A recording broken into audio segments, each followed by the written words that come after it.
Hi, folks. Welcome to another episode of Film Study. This is Ken McKusick, and it's time for another episode of Film Study. We have with us today Mark Horton, who is going to talk about the 2023 Ravens defensive staff. Now, probably one of those popular takes in the last few years is that the Ravens should have given the job as head coach to Mike Macdonald after the 2023 season and somehow found a way to put John Harbaugh out to pasture. And that's something, obviously, that a lot of people have continually harped on at the time. Mark, thanks for joining me, first of all, and appreciate you making time. Yeah, thanks so much for having me on. So you're going to take us through a lot of the coaches, not just Macdonald, from that 2023 staff, correct? Mm-hmm. Yeah, this was kind of a rising tides lifts all boats season, and a lot of people got promotions, so I wanted to discuss where each of them are. Okay.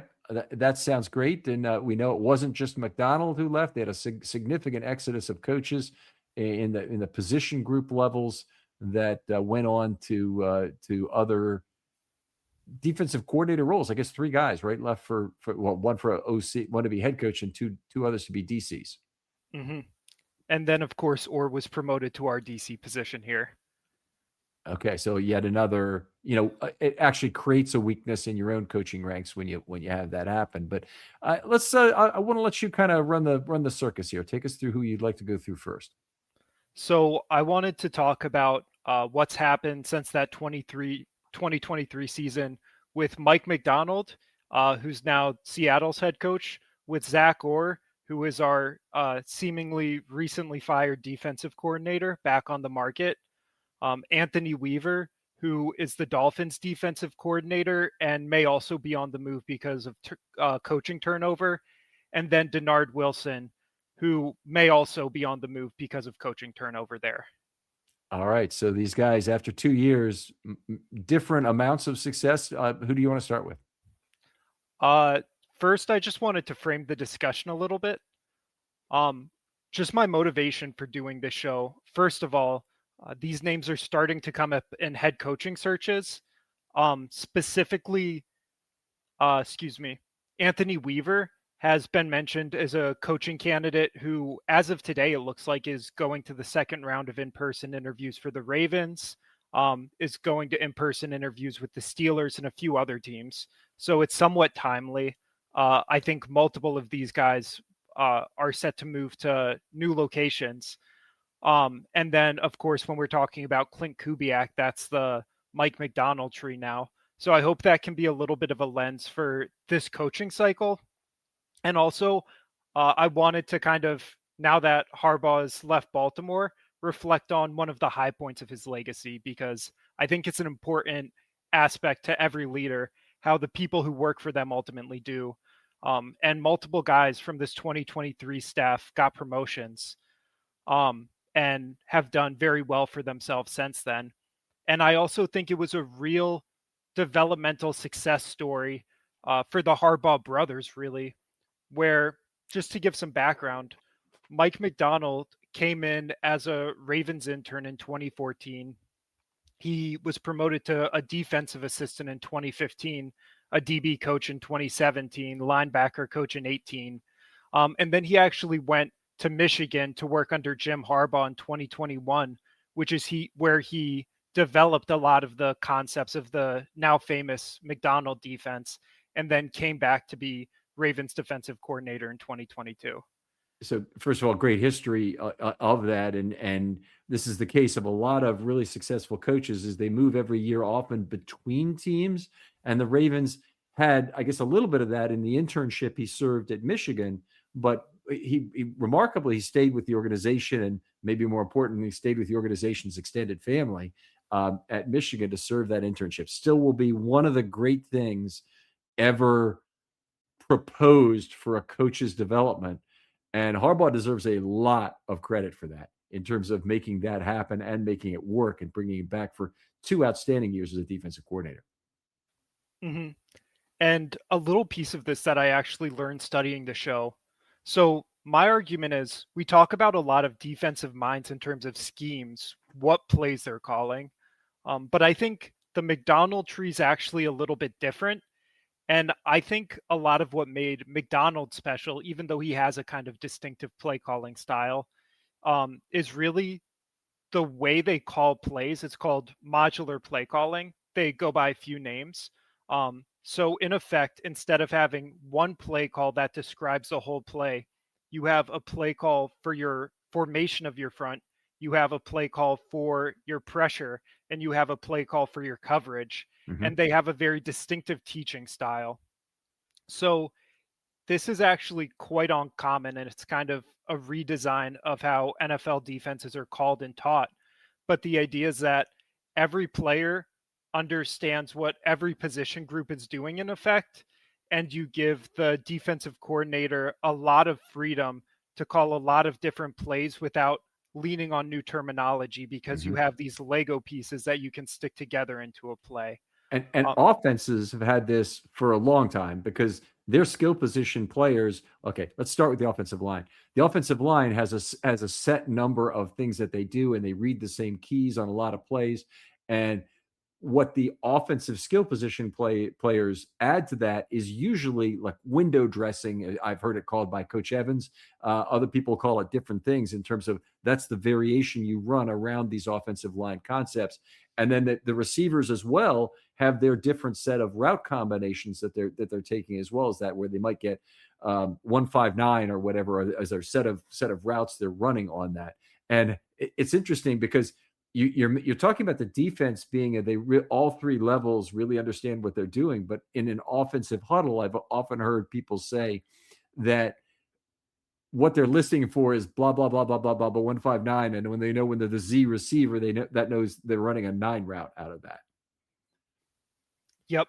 Yeah, I think we have a lot of these famous offensive play calls with a million words and a bunch of parts Yep. because they're basically describing what each piece of the offense is doing. And I think that is a good analogy to this, where you use different parts of the play call for different parts of the assignment. And an interesting tidbit I learned about this today. So the genesis of this was actually under Wink Martindale, seemingly, before Mike McDonald became Michigan's DC in 2021. So they had the weight of having moved between a lot of defensive coordinators and defensive minds, and they had a huge playbook. And within that Ravens defensive staff, they kind of started mulling over this idea of how would we pare down this playbook and manage it. But then where it really got utilized was at Michigan in 2021.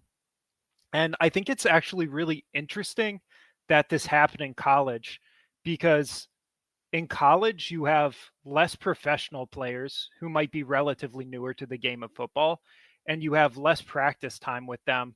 So a critical job of your coordinators in college is going to be teaching really efficiently and being able to give yourself the largest playbook possible given your really limited ability to teach these Right. players. And I think the hallmark of this system is that it's really low friction for players while still giving the defensive coordinator a lot of latitude to make play calls. And Now, to me, when I watch, given the Ravens had this with McDonald, what parts of it did they keep with Orr? I think that's a good question. I haven't heard or speak about it publicly, but I'm assuming that the play calling style has remained. But I'm sorry that I don't have a better answer to that. Um, but I think the system grew up in college because of the limited teaching time for Mhm. players. And then I would argue uh, one of the most successful McDonald understudies actually was not on this 2023 coaching staff, had the least overlap with him, is actually Jesse Minter, who also is openly spoken about calling plays this way and adopting this system and having continuity there at Michigan. So I think this type of really low friction teaching and play calling was born out of the college game, but then transferred very well to the NFL. Because what I noticed really watching that 2023 Ravens defense, but more recently watching the Chargers game against, sorry, who's their playoff game? The I'm sorry, the Chargers playoff game this year. Yeah, that was the one I watched of Minter. Yeah, that was against they lost, and it was against, and Roman got fired afterwards. and I'm driving myself nuts with this. Buffalo. Was it Buffalo? I think so. Okay. But noticeably, their defense had a really good showing in that game. And where I felt like I was watching the 2023 Ravens is everyone was reading and reacting so quick. The Chargers never got beat to the sideline. They always had good tackling angles. They were always in position. And I think that has so much to do with the mental friction of the game and knowing your job so deeply that you don't need to be thinking about it on the field so you can just be reacting to the play. So to me, that's what stands out about the system and why it's become so popular. It's kind of taking over the league. Okay, that's an excellent description, and I've never heard that exact description used before. That not even the module play calling concept of that, even though I'm certainly familiar with it for offense. I never heard it said that way. I've always heard it actually talked about a little bit different from McDonald, that you knew what you're doing and you knew what the other guy was doing, which is kind of just the opposite of modularity of the system if you're trying to teach it in a way. So anyway, I'm happy to hear this explanation. And after the show, I'm gonna ask you for some references of where people can find that information. I'll post it in the along with the promo for the show. Okay, that's great. Yeah, I can do that. Okay. So do you want to start with Mike McDonald? Sure. Thought we already had. Fair enough. So in 2021, before Mike McDonald took over the Ravens DC position when it was under Wink, they were 27th in EPA per play. That was a really frustrating year for fans 2021 watching that defense. There were a lot of injuries involved. But immediately when he came in 2022, they jumped to 14th in EPA per play on defense after quite a rocky start, actually. I remember those first couple games of his tenure. Yep. The fan base was kind of screaming, "Oh no, we hired an idiot." Yep. Far be it from fans to overreact, but So I'm going to go and come out. I won't soapbox for too long on this, I promise, but I don't like EPA per play for a lot of reasons. I don't think it does a good job of dividing up the credit for things, and games are played on a win probability basis, particularly in the second half. So I prefer measures like DVOA that measure are you winning the play or not on a consistent basis throughout a game.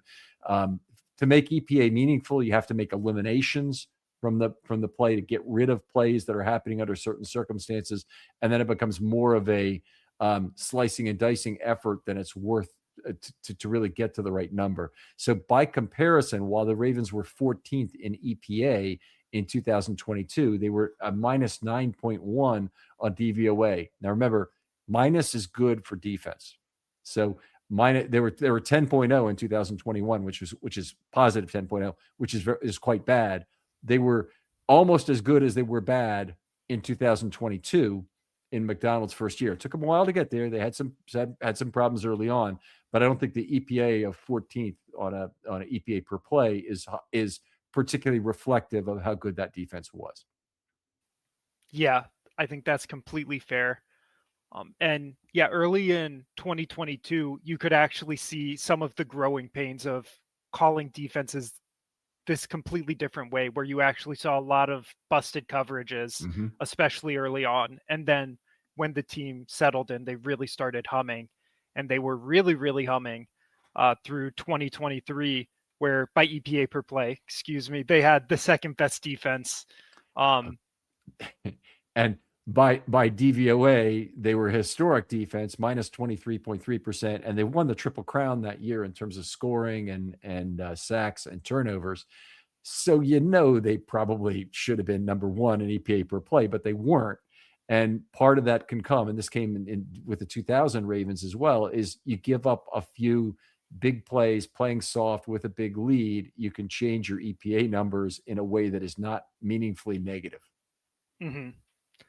So you saw something similar happen when Mike McDonald went to Seattle. So I have the EPA per play numbers in front of me, excuse me, but I think the DVOA will track pretty closely with this. Yeah.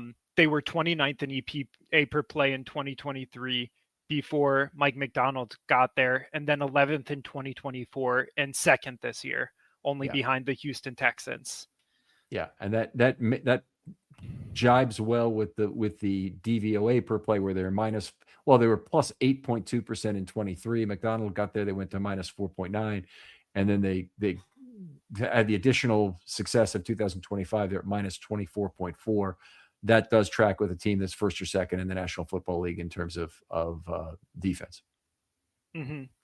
And this is a pretty interesting defense schematically, which does remind me somewhat of our defense under Mike McDonald in Baltimore.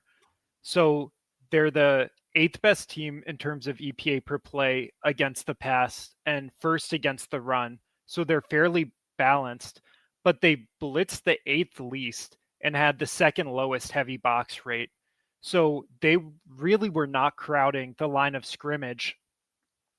They actually had an 8% base defense rate, which was the lowest in the entire NFL, I think by a fairly wide margin. So despite not crowding the line of scrimmage, despite not putting bigs on the field, they were really, really efficient against the run. Well, one of the nice things about base defense rate is it usually gives you a pretty good window into how good that team is in terms of point differential for the whole year.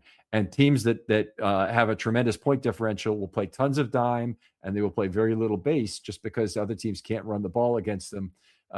It won't try and run the ball against them when they're down by 2 or 3 touchdowns. The 2000 Ravens played 34.5% dime or quarter, and the 2019 Ravens, who are probably the most dominant in terms of point differential anyway, played 10% base, 42% and change in dime or quarter, and they even played 13% and change in race car. So they played more race car than they did base. I mean, more with 4 outside linebackers rushing the passer. So we do see that in those charts. Yeah. And then I think the other thing it's an indicator of is having a Kyle Hamilton and a Nick Emanwari. Yes. So when you have that nickel defender who can really give you something in coverage, but is a big linebacker, like imposing presence, who can really crash downfield, then you can keep your nickel on even against heavier alignments. And I also think this comes with my claim that these teams read and react incredibly well, where even if the players are not at the line of scrimmage originally, they're reacting quick enough to make plays in the run game. And the last thing I'll note is Seattle does some interesting gambling with run blitzes and weird looks where they seem willing to gamble to manufacture negative plays in the run game. And it's not just super conservative, conventional run stopping. All right, terrific. Anything else on McDonald before we move on to Orr? I would say the other thing he's a little bit famous for is relatively weird stunts and alignments right now. But it is very much this philosophy of sit back, keep things in front of you, and then crash down and confuse the offense and give them dilemmas. And it kind of breaks conventional wisdom and how efficient they've been against the run, even without heavy bodies near the line of scrimmage at the snap. Ravens had lots of success in 23, of course, had the terrific sack year. A lot of people said they didn't really have great individual pass rushers, but they still got home. Oweh had a lot of pressures, not a great sack year. And I'm trying to think back. 23 is the Clowney season, right? Is Clowney's big year? Yes. No. Wait a minute. Hold on. Kyle Van Noy's big season was 24, right? It was 23 is the Clowney year. Mm-hmm. So, and Seattle is actually in a similar situation right now, where they have a bunch of defensive linemen who are like graded in the low 70s on PFF, which is like a good grade, but it means there's not a Myles Garrett type player on that line. Mm-hmm. They don't have a guy wrecking the game. They have a lot of guys who've been solid and productive. So, all right, so you wanted to move on to Zach Orr? Okay. To start with him, you actually really need to go back to his time as a player, which I think is very interesting. Admittedly, it's a little bit before my time watching football, at least the way I am now. But he was a UDFA in 2014. He really did not have a good combine. He didn't seem to be a particularly impressive athlete, but he made the 53-man roster as an undrafted rookie in 2014. And by 2016, he was the starting weak side linebacker. He actually became an all pro, but then he was pretty tragically forced to retire with a neck issue. He tried to continue playing and go to multiple other teams, and none of them would take him because of the liability of this neck injury. But I really think it's a heck of a story. And I think probably for the players he's coaching, it's quite an inspiring story too, to come from an undrafted rookie and to make an all pro of yourself is quite a rare thing. Well, the Ravens have had a lot of success with undrafted free agent linebackers. They've also had some great success with drafted linebackers like Ray Lewis or Bullware or Sharper. But the undrafted guys is where they've really made a lot of value for the organization with Danielle Ellaby and McLean and Bart Scott and Orr being terrific, high value players they got for next to nothing. I will say, you watch Orr in camp, you listen to what other players have to say about Orr. Orr is one of the most relatable coaches you'll ever see. He's extremely good with players. I see Anthony Weaver is too. There are a number of coaches who just they're very natural. It's not that long since they've been playing is usually a common characteristic they have. And there's other players who can relate fairly well to players. But the players always kind of view them somewhat differently. And the best example I can give of that is Joe D. I mean, he's beloved within the Ravens organization, but he's always like a different crazy uncle guy to a lot of these offensive linemen, even who he's a much older guy. It's like talking to your grandfather a lot of the time. Yeah, sure. And it stuck out to me that as everything was going wrong on defense this year, as it all felt messy and was below expectations, at every point they had, the players defended him. And like, if you read between the lines, there's like, oh, we need to execute better, right? But that's different than saying, no, the play calls were right. We were being coached correctly. We just failed to execute. I saw players go out of their way to defend Zach Orr Yes. in a way that I think really does indicate leadership.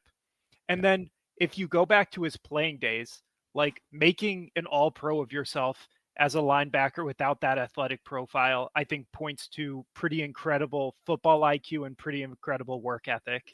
What was your impression of him as a player when he Oh, was here? outstanding player. Could do a lot on third down. He didn't really need to come off the field like a lot of other guys. So the Ravens played a committed nickel while he was with the team.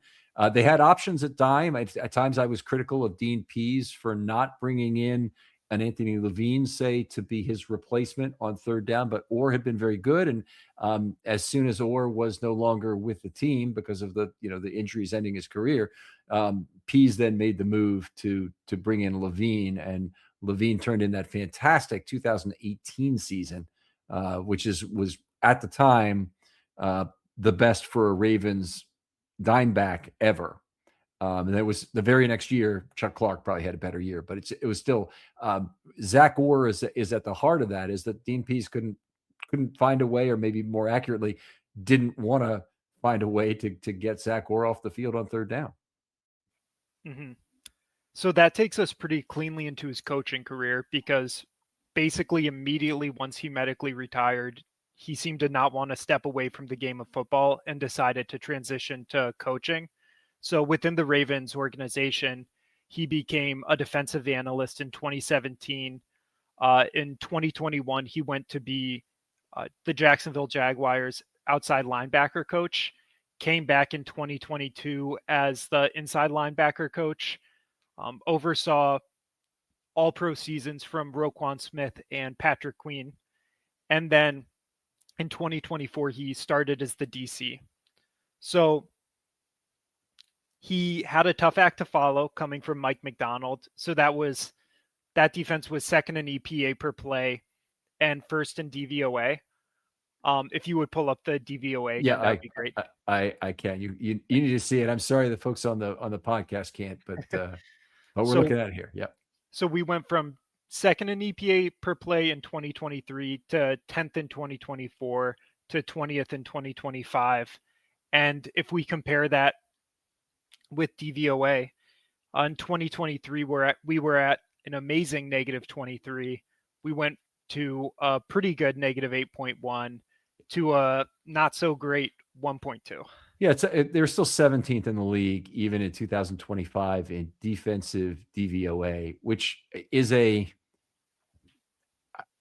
think it's an important point because the hyperbole about the Ravens in general is off the charts. The hyperbole about Harbaugh right now is embarrassingly one-sided in terms of the guy never did a good thing because he can't say anything good about him because he's gone now and we want everything changed. And that's hyperbolic. Harbaugh put a lot of good programs in place. He did a lot of good for a lot of players and a lot of coaches, and a lot of his culture deserves to be continued, even though I, like other people, want to see a good another layer of new culture that goes on with that. In terms of offensive line play, massively hyperbolized in terms of just how bad this current Ravens offensive line was. It's a slightly below average offensive line. It's nothing like what other teams have to deal with, a lot of them on a regular year basis. And the same is true of the defense. And if you can say they underperformed relative to their star talent, that's fair. I don't think it's fair to the offense to say they underperformed relative to their star talent because I don't think they really have a ton of star talent. It's really more of a problem with the defense that they were hurt to a significant degree, and players like Humphrey did not really have the kind of year that was hoped of him. I think that they obviously didn't get what they'd hoped for out of some other positions on the field, most notably that defensive line. Yeah, and I'll take the other side of this. I'll say, Harbaugh's gone now. There's nothing to be scared of. We can say nice things about him. We don't need everything to be a negative narrative. It's over. That's the same side, though, isn't it? Aren't you really saying the same thing? I know. I'm just saying that fans now, I think they can let down their guard. Yeah. I think there's been a little bit of a ratcheting up of defending the decision, but it's done now. We can say nice things about him. We can give him his flowers where it's deserved. Right. Very good. Okay. This year's defense under Zach Orr was a pretty strange one. So the outcomes in terms of EPA per play were pretty imbalanced. We were 22nd versus the pass, and 4th versus the run. And we had the second lowest sack rate in the league, only a slightly higher pressure rate. We were in base defense at the second lowest rate in the league, only above Seattle, which I think speaks to the Kyle Hamilton, Nick Amamori effect again. We played zone the third lowest, which made me a little bit suspicious of the charting because that's not how I remembered it, but I guess it was a lot of off man. And then we were the fourth lowest in terms of calling middle of the field open formations. Okay. All right. I want to go back to the base defense again because they didn't get to 13% base defense because they had a big point differential this year. I mentioned it's 10% in 2019 when the Ravens were, just completely dominated their opponents. They got the 13% base defense because they could put two heavies on the field and work with that and play out a nickel. And you mentioned, hey, some of it is Kyle Hamilton, no doubt about it. You're right about that. But they really, most teams in their position would not have been able to go to only 13% base defense. The Steelers, for example, they wouldn't even try. They wouldn't even try something like that if they were in a similar point differential, and they were this year. Do you have to have that percentage of base defense for the Ravens, for the Steelers this year?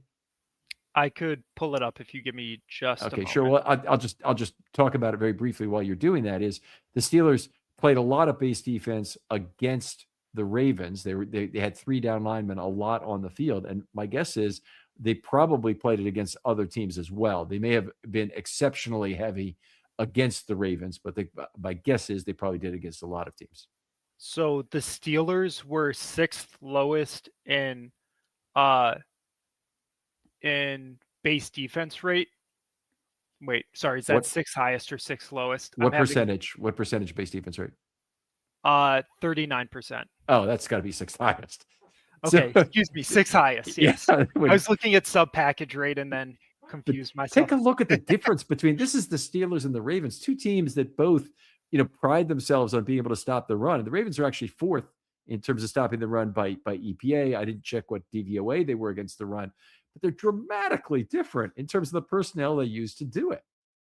I guess when you have Patrick Queen on the field, you have to make a lot of adjustments at the line of scrimmage to try and make the tackle there. I'm Can't gonna be nice to resist. Patrick Queen. I'll leave Yeah. that one. Yeah. But I think there's a lot that went into why we were so imbalanced versus the run and the pass and what the story of this season was. So the Matabike injury was just enormous because we're a team that stacked a lot of big bodies on the interior, and Matabike was, I think, our true penetrating three technique, who was really giving you something in terms of interior pass rush. So it felt like we were watching most of the season played by almost exclusively nose tackles. And Travis Jones did a very honorable job giving you something as effectively a three tech penetrating type for a lot of this year, but it's really not his natural position.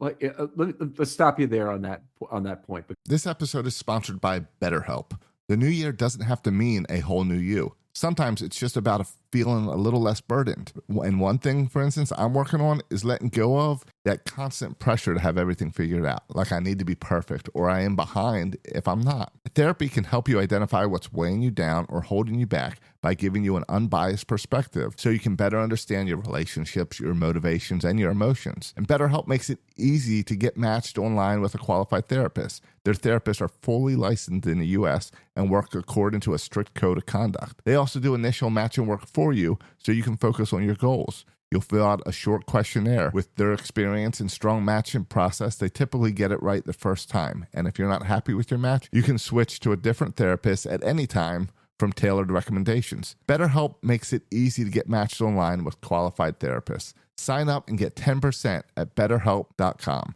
That's betterhelp.com. Every day, companies you've never heard of are making millions off your personal data. Your name, address, phone number, even details about your family are pulled from public records on the internet, then sold without your consent. There's an entire marketplace built on your privacy, and most people have no idea it exists. Aura fights back. Aura removes your personal data from broker sites and keeps it off. Aura also alerts you fast if your information shows up in a breach or on the dark web. But Aura is more than just a data broker removal system. It's a full digital security suite that protects every part of your online life. Aura gives you a VPN to stay private, antivirus to block threats, a password manager for safer logins, and spam call protection to shut down scammers. Aura scans the dark web for your most sensitive information and notifies you instantly if anything is exposed. And if your identity is ever stolen, you're backed by up to $5 billion in insurance and 24/7 US-based fraud support. Other service charges about the same, but only cover one or two areas.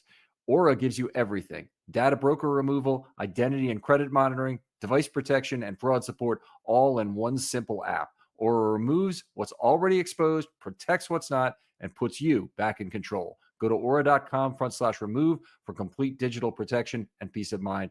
That's aura.com/remove. Let me tell you about the online cannabis company that's changing the game, Mood.com. They created an entirely line of functional gummies, 100% federally legal THC blends, discreetly delivered right to your doorstep. And here's the best part. You can get 20% off your first order at Mood.com with the promo code RAVENS. Now, I've tried a bunch of their gummies myself. Each one's totally unique. The Sleepy Time gummies knock me out right away. They help me unwind fast, leave me refreshed the next morning. The Epic Euphoria gummies, they're perfect for when your day just isn't going the way you want it to go. What makes Mood special is how they pair the THC with natural herbs and adaptogens. You won't find blends like this at any local shop. They've got gummies designed for focus, relaxation, clarity, even energy, all made from cannabis grown on small, family-owned American farms. No pesticides, no shortcuts, just high-quality weed you can trust. Plus, Mood backs everything with a 100-day satisfaction guarantee. So head on over to Mood.com, check out their amazing selection, and don't forget to use the promo code RAVENS at checkout to save 20% off your first order. Because I want to ask you, I think one of the things the Ravens have going into the draft, I hope you'll spend some time with us on draft night, Mark, but is that the Ravens are actually fairly agnostic on whether they get a one tech, which would probably be cheaper to get a really good one tech who can give you a little bit of push in the game, in when you're on a pass rushing down, or they get a 3 tech, and I think they could pair either one of those as the primary running mate of Jones, assuming that Matabike doesn't come back. That they really can use Jones as their 3 tech, and I would not be opposed to them doing that if they decide that's the right thing to do. I don't think I have, frankly, I don't think I've watched the amount of Travis Jones film that you had. So my prior is really just coming from body type and what he's done in previous years. Mm-hmm. But he is hulking and very strong and gives you really plus athleticism and movement skills from the nose tackle or one technique, or maybe 2-eye. But I think the strength of his game is, while being a really stout interior run stopper, that he can also give you plus pass rush from that position. But Okay. I'm not dismissive of him as a 3 tech either. The other thing I would point to is that Travis Jones, any way you can manufacture one-on-one opportunities for him, is an enormous advantage for your team. You don't even have to penetrate, because he's just too much for any one offensive lineman to handle. He's got outstanding length. He's got outstanding tree trunk like punch in his arms, and it gives you a lot from that position. That I think the Ravens should be magnifying it by trying to get him the one-on-one opportunities, and potentially the right way to utilize him. And I think it was true with Jenkins some this year, is to try and force the double teams onto a nose tackle who otherwise has a little bit of juice and penetrating ability, but is a bigger guy that they feel like they have to use 2 on.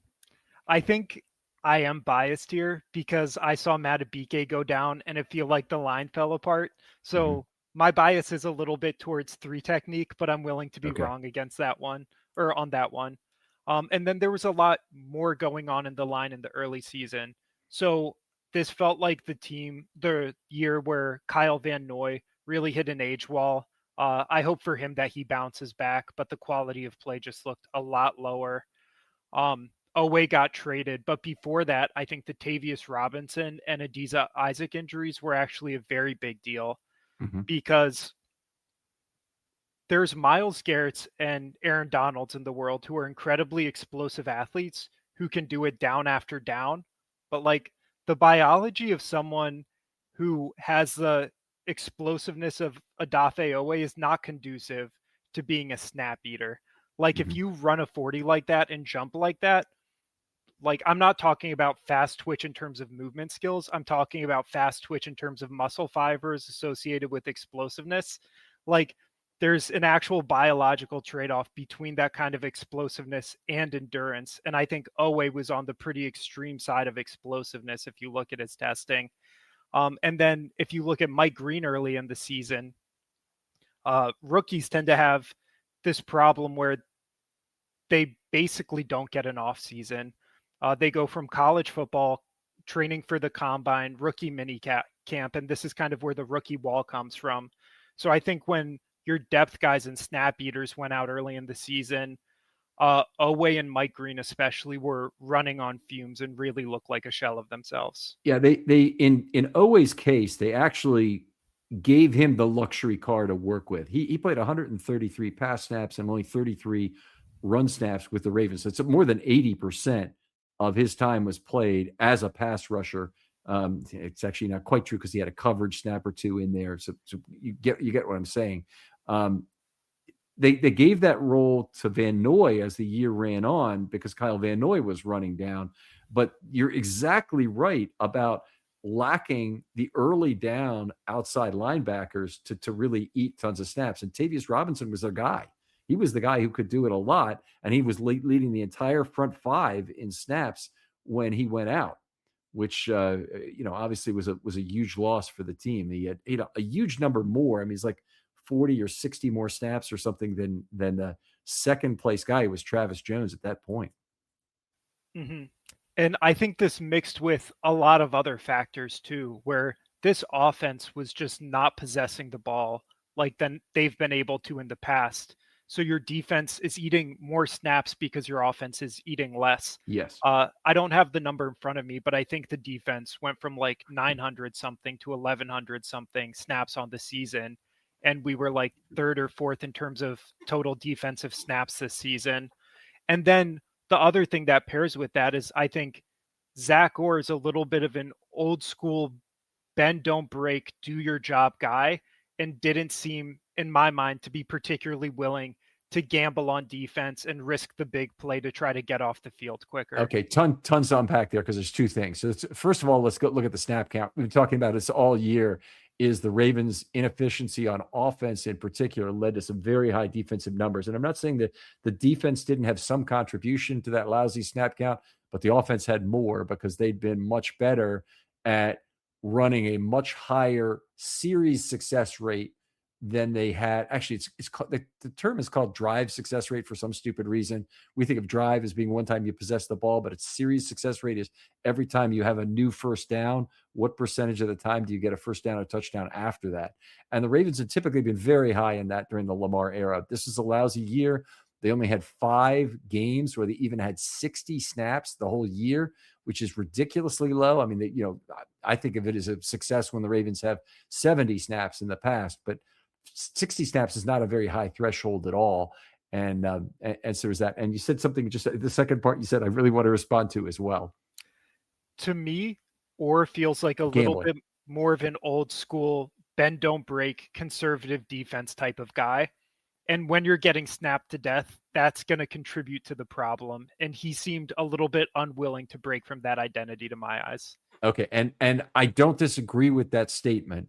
I think he was probably limited in terms of ways he could successfully gamble this year, given the personnel who was out and the number of pass rushers he had that could really provide him something. But he could have used Kyle Hamilton more on blitzes, for example, even than he did. Kyle was very successful. He could have brought safeties to blitz more than he did. And you're 100% right that the onus is entirely on the defense to gamble in today's NFL. The game is completely bent to the point where it's unfair for the offense. And it's particularly true when the Ravens are playing when the opposing offense is playing 4-down football, when they can, with impunity, go for it on 4 downs because there is no other solution to win the game. And think about the blown leads for the Ravens. There's a lot of that 4-down football being played in those times. In fact, the first 6 games of the year, I think they had it was 9 or 10 consecutive 4th downs were made against them during those games that contributed to the losses that piled up early in the season. Absolutely critical to have a playbook that would have a lot more gambling involved with it. Wink Martindale, Rex Ryan, that was never a problem. Those guys gambled all the time. With other coordinators, Dean Pease and Zach Orr, you really notice it a lot more when it's happening. Yep. And notably, Dean Pease was in the building. He did play a role in working with Zach Orr on the philosophy here. But I really hope that he's able to land on his feet. I mean, I'm sure he's not going to be on the street. He's a young coach. It might be some agent speak, but even national reporters are saying he's seen around the league as a promising young defensive mind. And there's a lot of good here. I think other teams can see his leadership. I think if he wants it, he'll have a role on the John Harbaugh Giants, maybe Jim Harbaugh's staff, maybe Mike McDonald's staff. But he's young, and I hope he's able to kind of get a second opportunity, reconsider, learn a little bit more, and hopefully be a DC again in the future. And my feeling, I was so excited when they hired him. I was so high on him. Promoted him to defensive coordinator specifically. Mm-hmm. And I always thought he would be a really great head coach and had the personality characteristics for that. And I really hope that this doesn't derail that for him. But also, just to be frank, the product on the field was not what it was supposed to be on defense this year. All right. How about we talk about Anthony Weaver? Sure. Another guy I would actually describe that same way of maybe even a better head coach than defensive coordinator. But I think his track record's a little bit more complicated as a DC, but he also was a Ravens player like Zach Orr. He was a defensive end drafted in the Ravens in the second round of the 2022 draft. He was a little bit of a workout warrior with a really good combine, and he played 7 years in the league. He started as a defensive line coach with the Jets in 2012 and then moved to the Bills. the Texans, where he had a brief stint as a defensive coordinator, actually. And then he started with the Ravens in 2021. And interestingly, he actually had the assistant head coach role for a chunk of that time. Then his promotion to defensive coordinator after that, under Mike McDaniel, he replaced Vic Fangio, who ran a fairly efficient defense but had a reputation for rubbing players the wrong way. And before Weaver got there in 2023, the Dolphins were 16th in EPA per play on defense.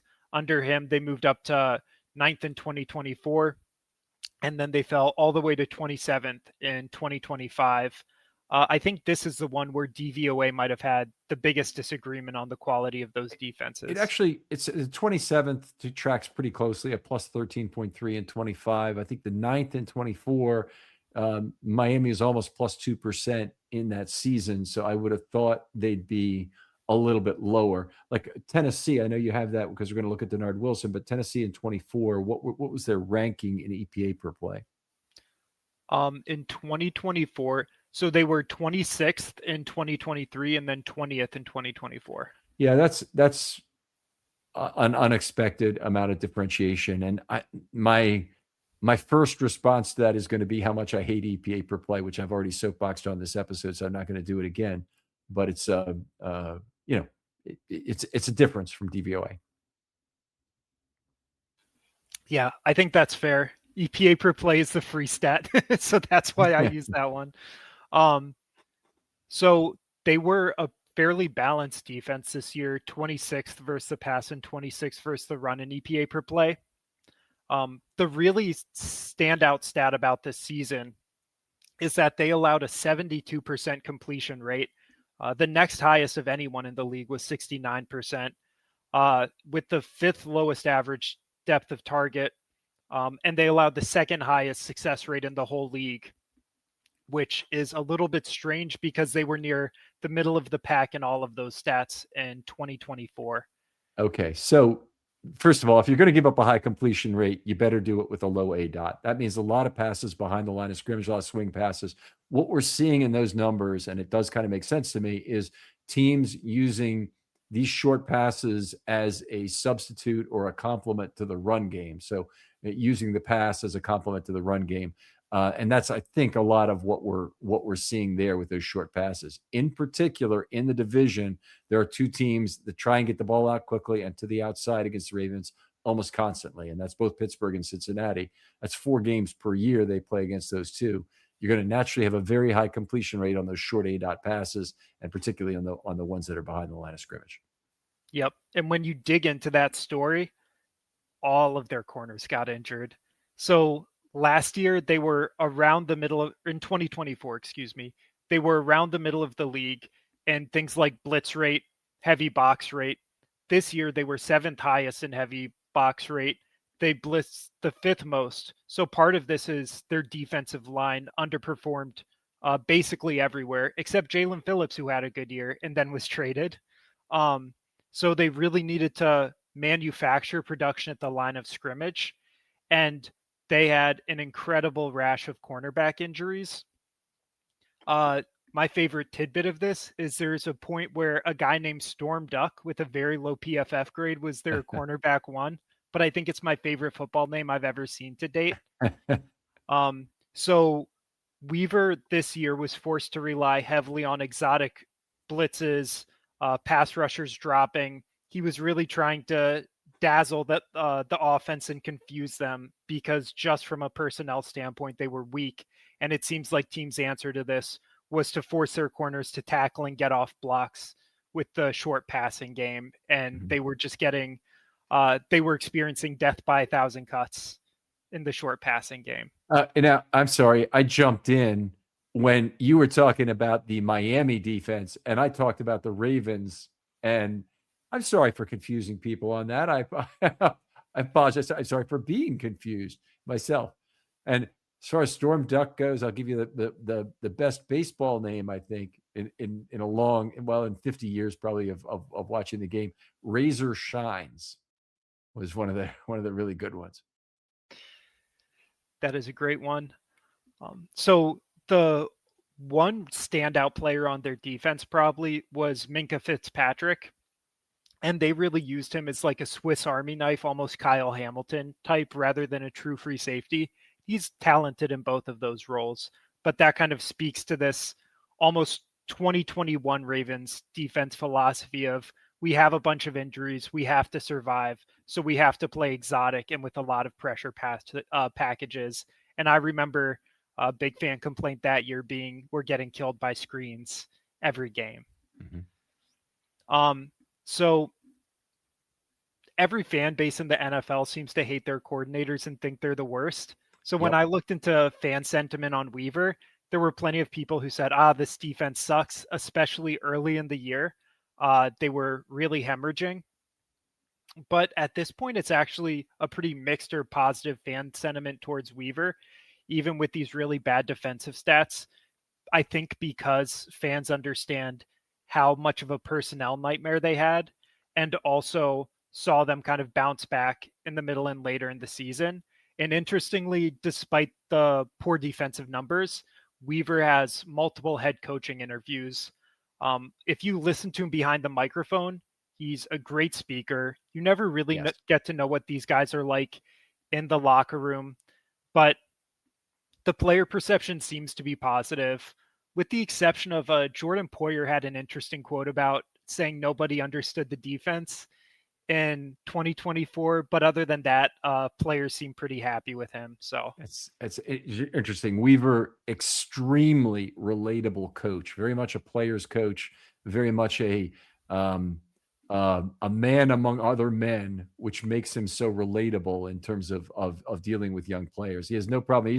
One of the stories I like to tell from camp about Weaver is that they would do the rip drill for defensive linemen, and they'd be all coming up to him and hammering away at his arms. And most times coaches will wear these huge padded arms while they, accept rips from other people. Weaver would do it without the pads sometimes. And I think he was really trying to make a point. That sounds very Mike Vrabel-esque to me, as another one of those coaches, former players, who I think had a lot of respect because they felt like he was really in there with them. And I'm never quite sure what makes a good leader in a locker room, because I think there are guys who are great on the podium and maybe don't have the same buy-in from the team. He reminds me so much of like the leadership archetype of a coach from 10 or 20 years ago. And I go back and forth between thinking that's a good or a bad thing, but I really think that there is something to be said for being in that locker room with Ray Lewis and Ed Reed on one of these great defensive cultures that was all about toughness and film study and work ethic. So I think that's part of the story as to why he's being taken very seriously in these head coaching interviews, despite the Dolphins defense not looking fantastic. I'm going to say also, he's the CEO head coach that the Ravens are really considering. The other one is Saleh. The rest of the guys, they're going to be a one side of the ball guy. And I think it's important, even for just texture of the interviews, pick your best couple of guys in each category, CEO, OCDC, and try and see which you really think you like. There are really good reasons to have a CEO head coach. I know nobody believes it right now because we just had a CEO head coach. You got to change everything about everything with the Baltimore Ravens because look, we're wasting Lamar Jackson's career. But the fact of the matter is that your CEO head coach will always have his eyes on the field. He can be much more responsible for culture, for practice, for getting the players in good habits than having to game plan and make up one side of the ball specifically. So I think there are lots of reasons why. And I understand the overriding thing that most people like is that you keep your head coach, you keep your offensive coordinator probably if you keep your head coach / offensive coordinator. I'm just going to go on a little bit of a tangent with this. I would be shocked if behind the scenes they haven't called Marcus Freeman as maybe the most desirable CEO type coach in that regard. And the other thing that really interests me is I think John Harbaugh got a lot of value from Jim Harbaugh being at Michigan and having those college connections, being able to pass coaches around, probably having an inside track on player scouting, I think has a lot of value. and that's something else Marcus Freeman would offer. So I'm really watching the news closely to see if anything leaks about that. You didn't go to Notre Dame yourself personally, did you? No, I didn't. Okay, No so my connection. wife did, and she's not banging the table for Marcus Freeman or anything, but I think it's interesting that you bring up that, and then related to the mission connections, because in terms of players, the Ravens didn't do very well. They got David Ajabo and they got Prescott Burgess a few years back. I'm trying to think of what other Michigan players they've even drafted, but it hasn't been that many. Jim Harbaugh, the quarterback, certainly wasn't very good with the Ravens. Sure, I know it drove fans crazy, the yearly Michigan picks, and I think there is a little bit of home cooking there that can be dangerous. But you also don't know who the front office is able to hear about the character of or the scouting report of, That's even right. outside of Michigan, from these guys. So I think there's value behind the scenes there as well. So do you want to move on to Denard Wilson? Please, yeah. I didn't realize he was a former player actually, but he was a former Terp safety for Maryland, and then he was a UDFA with Washington in 2004 before he had a season-ending injury and never really made it back into the league. But his coaching journey, he was briefly a scout for the Bears, and then he became a DB coach in 2015. And he just had a great track record moving between the Rams, Jets, Eagles, and then Ravens in 2023. I remember at the time he was kind of understood as a DB guru and was very highly respected. The way he got to Tennessee, when Mike Vrabel was fired, Shane Bone went with him out the building. Sorry, not to New England, but he left Tennessee. So that's how that defensive coordinator position opened up. And the Titans in 2023, before he got there, were 26th in EPA per play. They went up to 20th in 2024 and then 28th in 2025, which tracks fairly closely to your DVOA numbers. I think the 23 number is considerably different, but they might not have been. They might have been.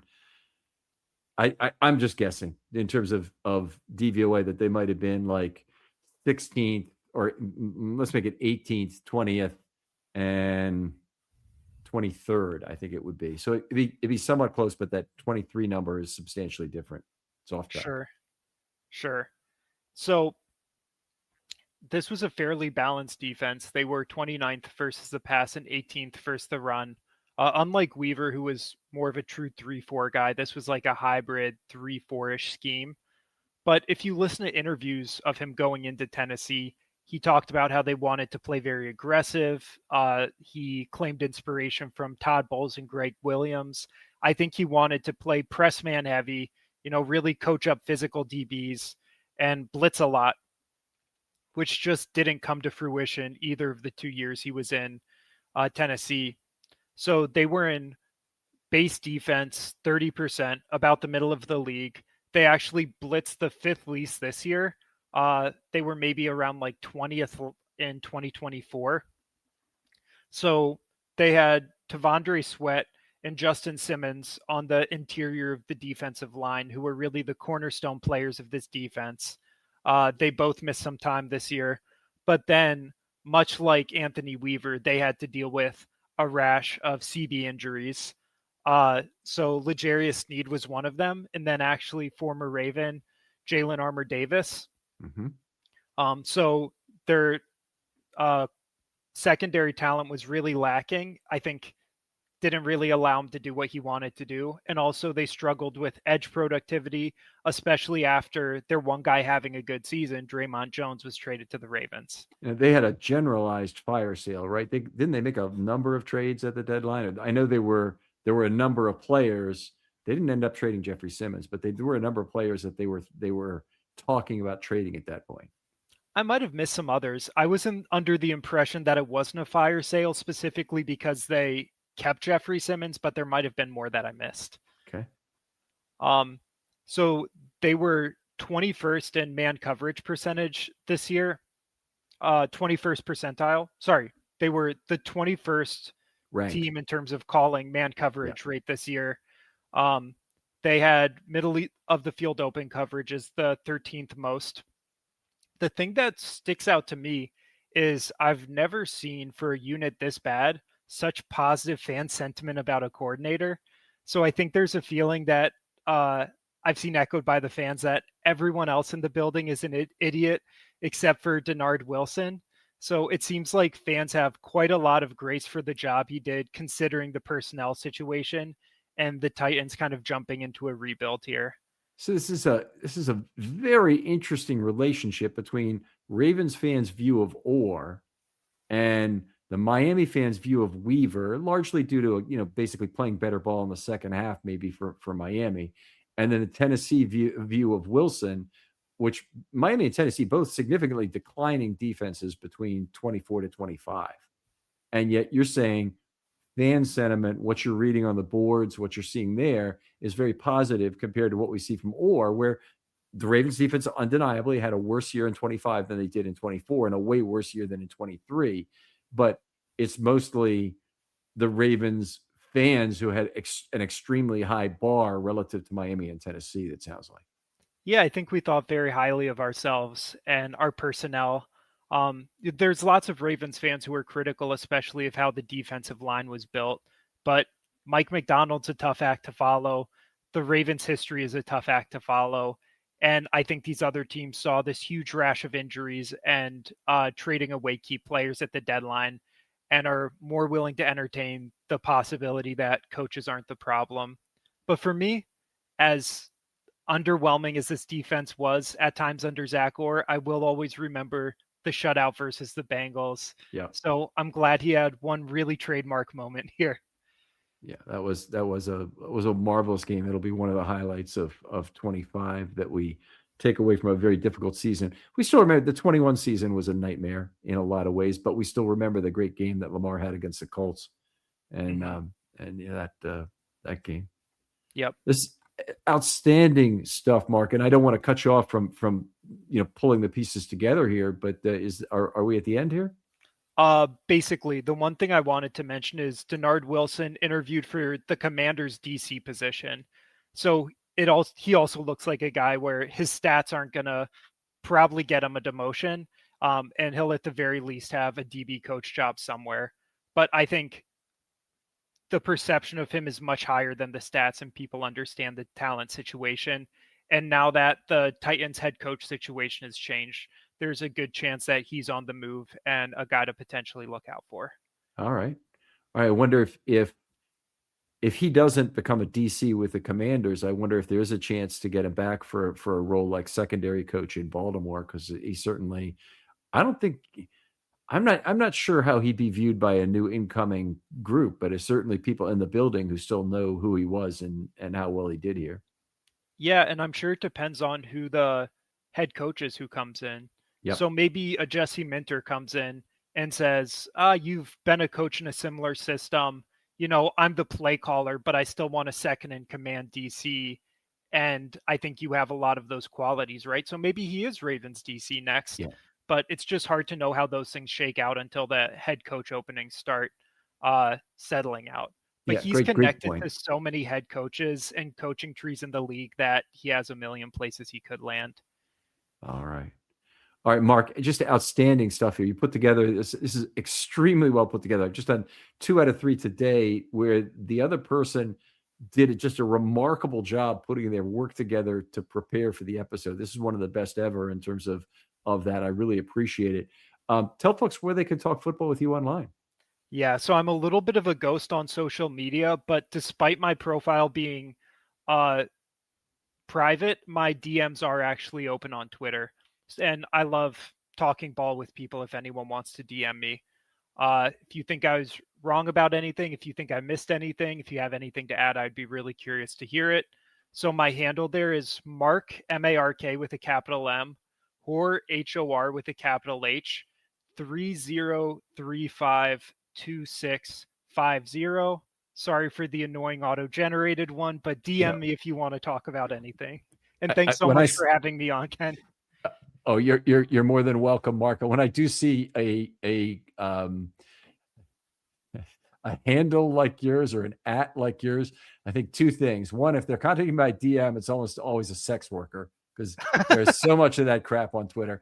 And the second of all, if they comment on one of my posts, it's almost certainly a burner account. It's somebody else who doesn't want me to know who they are, but they want to make a comment of that kind of type. But congratulations, Mark, on your new career here.